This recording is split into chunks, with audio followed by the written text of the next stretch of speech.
గత ప్రభుత్వం నిర్మించి కేటాయించని 2 పడక గదుల ఇళ్లను ఇందిరమ్మ ఇళ్ల పథకంలో భాగంగా L2 జాబితాలోని వారికి ఇవ్వాలని తెలంగాణ ప్రభుత్వం కసరత్తు ప్రారంభించింది. రాష్ట్ర ప్రభుత్వం నిర్వహించిన ప్రజాపాలనలో వచ్చిన దరఖాస్తులపై ఇందిరమ్మ ఇళ్ల యాప్ ద్వారా సర్వే నిర్వహించారు.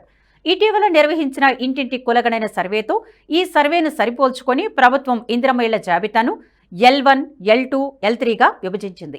L1లో సొంత స్థలం ఉన్న 21.93 లక్షల మందిని చేర్చారు. వీరందరికీ ఇల్లు కట్టుకోవడానికి ప్రభుత్వం విడతల వారీగా 5 లక్షల చొప్పున అందించనుంది.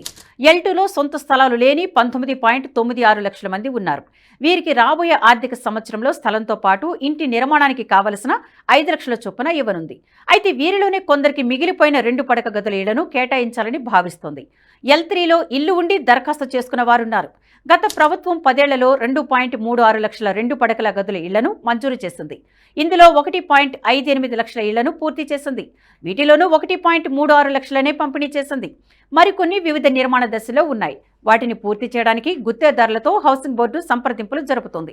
చాలా మంది గుత్తేదారులు బిల్లులు రాకపోవడంతో మధ్యలోనే పనులాపేశారు. వారు మళ్లీ ముందుకు వస్తే ఇసుకతో పాటు ఇతర రాయితీలిచ్చి నిర్మాణాలు పూర్తి చేయాలని ప్రభుత్వం భావిస్తోంది. L2లో పెద్ద ఎత్తున దరఖాస్తుదారులు ఉండడంతో ఈ ఇళ్లను కేటాయిస్తే కొంతమేర ఆర్థిక భారం కూడా తగ్గే అవకాశం ఉందని భావిస్తోంది. ఇందులో భాగంగా నియోజకవర్గాల వారీగా మధ్యలో ఆగిపోయిన పూర్తయిన ఇళ్ల సమాచారాన్ని సేకరించింది.